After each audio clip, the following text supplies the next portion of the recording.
শীতকালে ঠান্ডায় ভুগছেন? তালিকায় রাখুন এই পানীয়। সারাদিন হিমেল হাওয়া আর কনকনে ঠান্ডা, রাতে আবার কিছুটা বাড়তি তাপমাত্রা।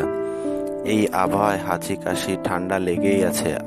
আসলে আবহাওয়া পরিবর্তনের সঙ্গে শরীরের খাপ খাওয়াতে বেশি কিছু সময় লেগে যায়, কিন্তু প্রথম থেকেই সতর্ক হলে শরীরকে সুস্থ রাখা সম্ভব। চিকিৎসকের কাছে গিয়ে অ্যান্টিবায়োটিক খাওয়ার চেয়ে আগে বাসায় ঘরোয়া টোটকা চেষ্টা করুন। সর্দি কাশি ভুলেও কাছে আসবে না। আদা ও মধু। আদায় অ্যান্টি ইনফ্লামেটরি ও অ্যান্টিঅক্সিডেন্টের মতো উপাদান রয়েছে, যা ঠান্ডার হাত থেকে বাঁচায়।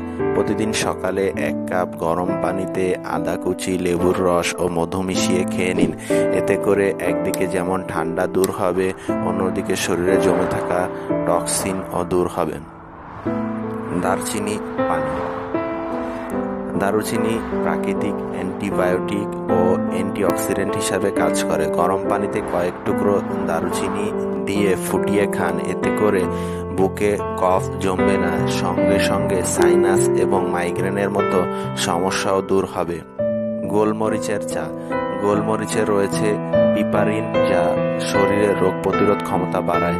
রোজ সকালে খালি পেটে 1 কাপ চায়ে 3-4টি গোলমরিচ গুঁড়া করে মিশিয়ে নিন এবং পানি দিয়ে খেয়ে নিন।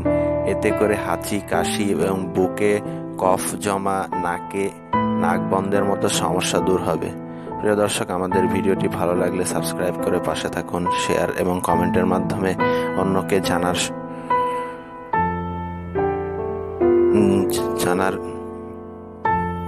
জানিয়ে দিন। ধন্যবাদ সবাইকে।